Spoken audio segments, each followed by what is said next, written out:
Tatamae, the public face. It can really impact you as a manager.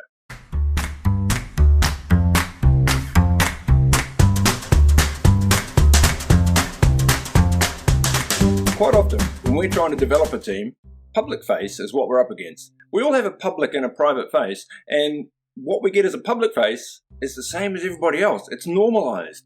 People aren't themselves in their public face. Life as a manager can be pretty damn hard at times. We're supposed to be, adept, socially flexible, able to understand the emotions and what's going on around us as far as our customers are concerned, and especially as far as our staff is concerned. But we're up against a major problem, a major obstacle that society puts in our way, that we're absolutely compelled to behave in a certain way and do certain things so that we fit within a society. You need to be dialed in. You need to know when public face is going to be a problem in your management of your staff. Morning, how are you? Fine, I'm fine. Has anybody ever answered not fine? If you have, then it's probably because you've got a deep degree of trust, or it was a situation where you had felt no penalty for being completely honest.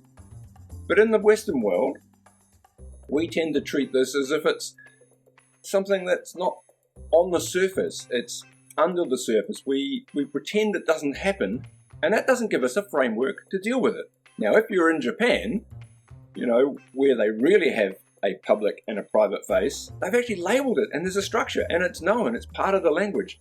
Tatamae. Tatamae is the public face. I say what is expected of me.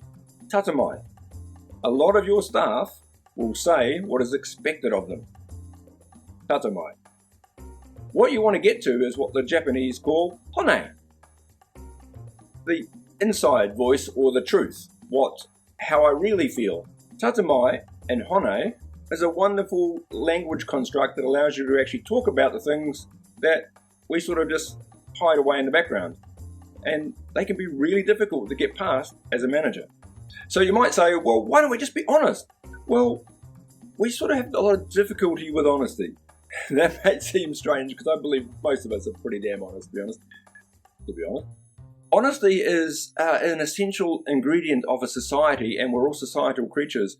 Telling lies, especially once they cross over the white lie threshold, strange definition that, isn't it, in our society, but once they cross over that threshold, it alienates you quite a lot. It's one of the things that will push you away from people in a societal point of view, because we need trust, but we also need a degree of give and take. So telling white lies, or tatamae, is quite acceptable, and it's there all the time. And there's nothing wrong with that, but we form these groups based on criteria, and then rules come on place, and those are in every society. So we're developing these days beautiful, wonderful, more inclusive societies, but don't kid yourself, there's still a whole lot of ins and outs. Are you too thin? Are you too fat? What's your intelligence? How much do you earn? Whereabouts do you live? What sort of car do you drive? These are all social gradients, social rules and mores that stack you in your environment, in your society. And they all relate to our behaviour in a thing called shame. Shame is like the trigger emotion. What's my weight? I will lie. Or at least stretch it, because I don't want anybody to know how heavy I really am. I broke my back a little over a year ago, my back and my neck actually, and put on about 10 kilos. And I still haven't lost it. Not because my back hasn't healed, but because I've been lazy. When people ask me my weight, I actually have to stop and go, I'm 100 kilos. 100 kilos of unfit blubber, to be honest, at the moment. But we'll fix that. Shame. So obviously, tatamae and hone aren't a problem in normal day-to-day existence, or even normal business existence. They travel through, How are you today? Fine. That's okay. We can let that go. That doesn't matter. But there are times when it's really going to impact you. When you're worried about one of your staff member and the amount of pressure and stress he's under because he's really holding up his end of the bargain at the moment, but way more than he should be. And you ask that question, how are you dealing with the stress? Well, the answer usually is going to be, yeah, I'm good. Is that a tatamae answer or a hone answer? The difference between those is quite important. So how do we tell when we're getting tatamae, and how do we work around it? Well, you will find that a tatamae answer usually is not a direct, specific answer. It's, how are you dealing with the stress? Are you coping? Yeah, there's a lot of stress, but yeah, I'm doing okay. That's different to, yeah, no, I'm fine. Direct answers versus roundabout answers. Or, how are you dealing with the stress? Oh, work's going pretty good at the moment. Hasn't talked about the stress. Watch out for the diversion or the roundabout answer. Look for the direct, clear, concise truth answer. They're easy to spot. The other one is body language. When we're using Tatamae, we don't generally get eye contact. We don't usually convey the signals that show that we're telling the truth completely. The reason for that, by the way, is because Tatamae, public face, is accepted in our society, but it's also accepted that we sort of need to know where that fits. It's a tolerance. So we give little signals off to show, yeah, I don't really mean what I'm saying, but please accept it. Public face or Tatamae is usually personal. If you can shift the answer off to somebody else's domain, you'll get a different answer. For instance, man, I'm sorry about all the stress you're under. That's a presumptive statement. I haven't asked if he's feeling any stress. I know it must be really grinding on you and affecting you. How's your wife coping, man? How's it at home? Are your family okay with the amount of stress that you're under at the moment?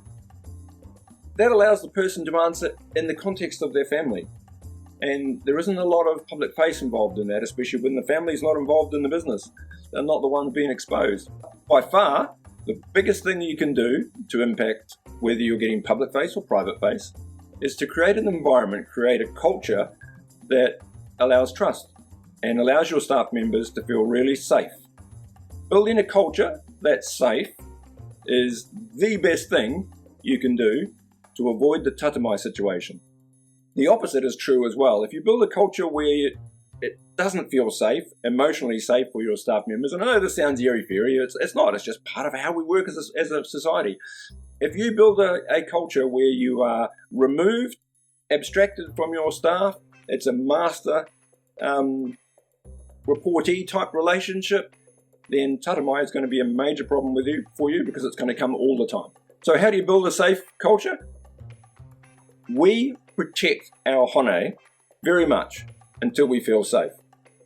But somewhere along the line that has to change. And as a manager, if you lead by being open and honest and exposing a little bit of yourself into your team in a good way, allowing them to see that you're prepared to take risks and that you trust them, allow your staff members to know who you are, how you function, what goes on in your personal life, what's happening. There's an old saying, never trust anybody that doesn't trust you.